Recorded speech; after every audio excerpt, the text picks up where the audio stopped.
السلام علیکم ورحمۃ اللہ وبرکاتہ۔ قال اللہ تبارک و تعالی بعد اعوذ باللہ السمیع العلیم من الشیطان الرجیم یا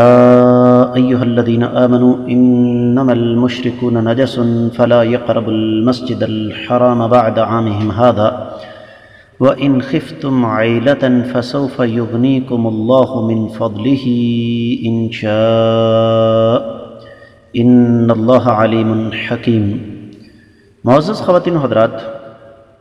اللہ ملک العلام رب الجلال والاکرام کی توفیق اور اس ذات بابرکات کے فضل و کرم سے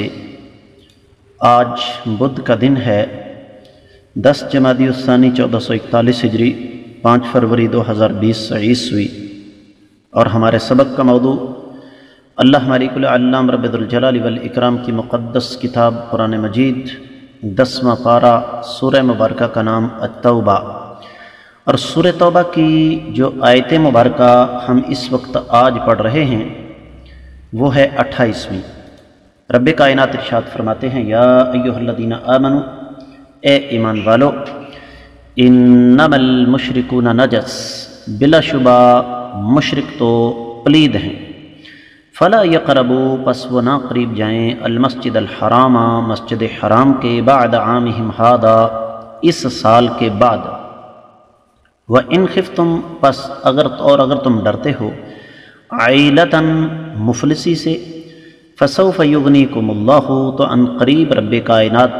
تم لوگوں کو غنی کر دیں گے، من فضلہ، اپنے فضل سے، انشاء، اگر چاہیں گے۔ ان اللہ، بلا شبہ اللہ رب العزت، علیم حکیم، جاننے والے، حکمت والے ہیں۔ با محاورہ ترجمہ سماعت فرمائیے گا۔ اے ایمان والو، مشرک پلید ہیں، اس سال کے بعد وہ مسجد حرام کے پاس نہ جائیں، اور اگر تمہیں مفلسی کا ڈر ہے تو اللہ تعالیٰ جب چاہیں گے تو تمہیں اپنے فضل و کرم سے غنی کر دیں گے۔ بلا شبہ اللہ رب العزت جاننے والے، حکمت والے ہیں۔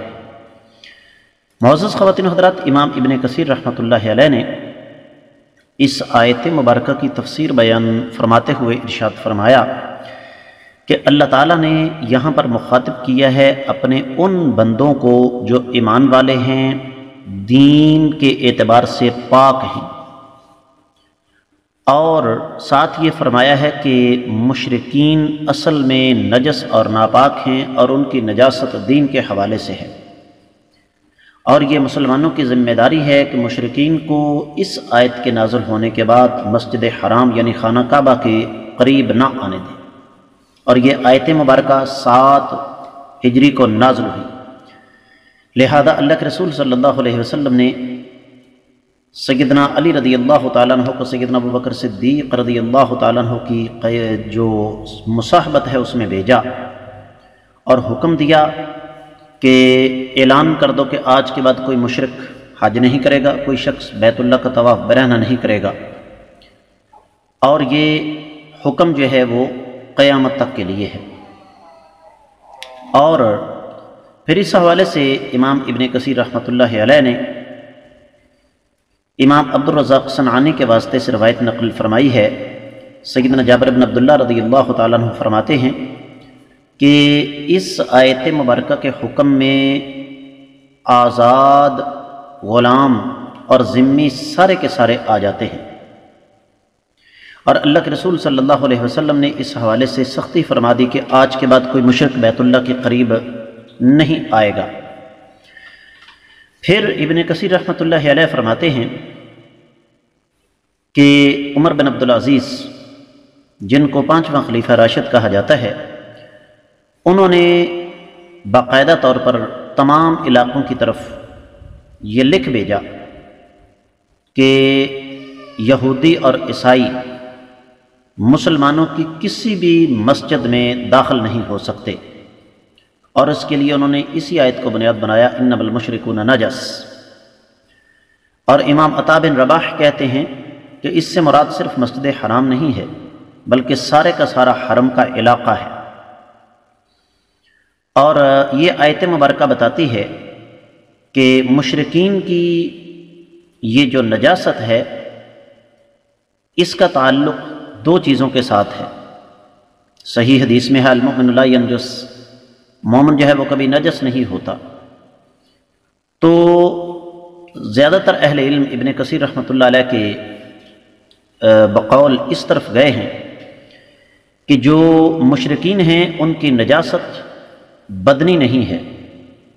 بلکہ یہ نجاست معنوی ہے، عقیدے کی نجاست ہے، جس طرح کہ ہم اپنی عام زبان میں استعمال کرتے ہیں کہ فلاں کی سوچ بڑی گندی ہے، فلاں کا عقیدہ بڑا گندا ہے۔ تو جب ابن کثیر رحمۃ اللہ علیہ فرماتے ہیں کہ جب یہ آیت مبارکہ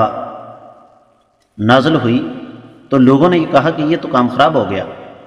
ہمارے تو بازار بند ہو جائیں گے، ہماری تجارت ختم ہو جائے گی، کیونکہ ہمارا تو مشرکین کے ساتھ کاروبار ہے۔ تو رب کائنات نے اس کا جواب دیا ہے وَإِنْ خِفْتُمْ عَيْلَةً فَسَوْفَ يُغْنِيكُمُ اللَّهُ مِنْ فَضْلِهِ، اگر تم اس بات سے ڈرتے ہو کہ تم کنگال قلاش ہو جاؤ گے تو یہ رب کائنات کے لیے کوئی مشکل کام نہیں ہے، اللہ تعالیٰ چاہیں تو تمہیں اس کے عوض بہت کچھ عطا کر سکتے ہیں۔ اور پھر اگلی جو بات ہے ان اللہ علیم حکیم، رب کائنات جاننے والے ہیں اس چیز کے کہ جو تمہارے لیے بہتر ہے، اور حکیم حکمت والے ہیں۔ اللہ تعالیٰ کو اس بات کا بخوبی علم ہے کہ آپ لوگوں کو کس چیز کا حکم دینا ہے، کس چیز سے منع کرنا ہے، کیونکہ اللہ تعالیٰ اپنے افعال اور اپنے اقوال میں کامل ہیں، اور رب کائنات جو کچھ کرتے ہیں اس میں عدل کرنے والے ہیں۔ تو رب کائنات نے اس کے عوض مسلمانوں کو جزیہ عطا فرمایا جو کہ وہ اہل ذمہ سے وصول کرتے تھے۔ تفسیر ابن کثیر میں معزز خواتین حضرات جو کچھ بیان ہوا وہ اتنا ہی تھا۔ آئیے دیگر کتب تفسیر کی طرف۔ اہل علم یہ فرماتے ہیں کہ یہ جو رب کائنات نے فرمایا انما المشرکون نجس، تو اس سے کوئی یہ نہ سمجھ لے کہ ظاہری نجاست مراد ہے۔ ویسے تو اگر غور کیا جائے تو فی زمانہ کائنات کا بدترین مشرک ہندو ہے، اور ہندو کی نجاست معنوی بھی ہے اور ظاہری بھی ہے، لیکن سب سے خطرناک نجاست اندرونی ہوتی ہے، عقیدے کی نجاست ہوتی ہے۔ اور اس سے بڑی نجاست کیا ہوگی، اس سے بڑا گند کیا ہوگا کہ انسان اپنے ذہن میں یہ بات بٹھا لے کہ وہ لوگ جو نہ نفع کے مالک ہیں نہ نقصان کے مالک ہیں ان کو اللہ کے مقابلے میں کھڑا کرنا ہے۔ تو اس لیے قرآن کے فَاجْتَنِبُوا الرِّجْسَ مِنَ الْأَوْثَانِ، بتوں کی نجاست سے بچو۔ اور پھر دین کے نام پر ایسی خرافات اور ایسے وہم، ایسی فضولیات ان کو اختیار کر لیا جائے جن کا دین کے ساتھ دور دور کا بھی کوئی تعلق واسطہ نہیں ہے۔ پھر لازمی بات ہے کہ جو انسان شرک کے راستے پر چلتا ہے اس کے اندر دیگر بیماریاں بھی آ جاتی ہیں، جس طرح کے سود ہے، جس طرح کے جوا ہے، جس طرح کے زنا ہے۔ اور یہ کام کفار مکہ کا تھا کہ وہ حرمت والے مہینوں کو حلال سمجھ کر اپنے مطلب کے مطابق، اپنی اغراض کے مطابق استعمال کرتے تھے، اور یہ کام آج بھی ہو رہا ہے۔ تو رب کائنات نے حکم دے دیا کہ اس سال کے بعد یہ مسجد حرام کے قریب نہ آئیں، اور جس طرح میں نے آپ کو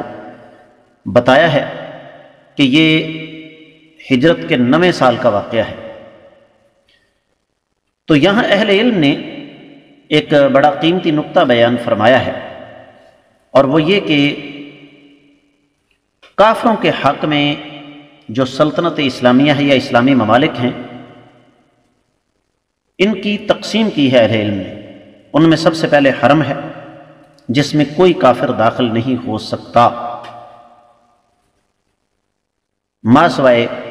ایک بزرگوں کے، انہوں نے اس کو جائز قرار دیا ہے، میں جن کا نام نہیں یہاں لینا چاہتا۔ دوسرا ہے حجاز، یہ عدن سے لے کر ریف تک کا علاقہ ہے، اور جدہ کے ارد گرد شام تک کا یہ علاقہ ہے۔ یہاں پر کافر داخل ہو سکتے ہیں،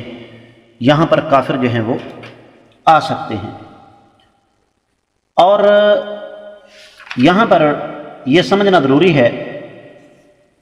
کہ اہل علم نے اس بات کا جزم فرمایا ہے کہ کافر جو ہیں وہ 3 دن سے زیادہ حجاز میں قیام نہیں کر سکتے، اور اس کی بنیاد جو ہے نا وہ حدیث مبارکہ ہے کہ اخرج المشرکین من جزیرۃ العرب، تو یہ صحیح مسلم میں حدیث ہے۔ تو اس کا مطلب یہ ہوا کہ حجاز میں کافروں کو داخلے کی اجازت ہے، لیکن محدود پیمانے پر۔ تیسری قسم ہے تمام کے تمام بلاد اسلامیہ۔ اگر کافر معاہدہ کر کے اور مسلمانوں کے جو قوانین ہیں ان کی پیروی کرتے ہوئے وہاں پر قیام کرے تو کر سکتا ہے، لیکن مسجد میں داخل نہیں ہو سکتا۔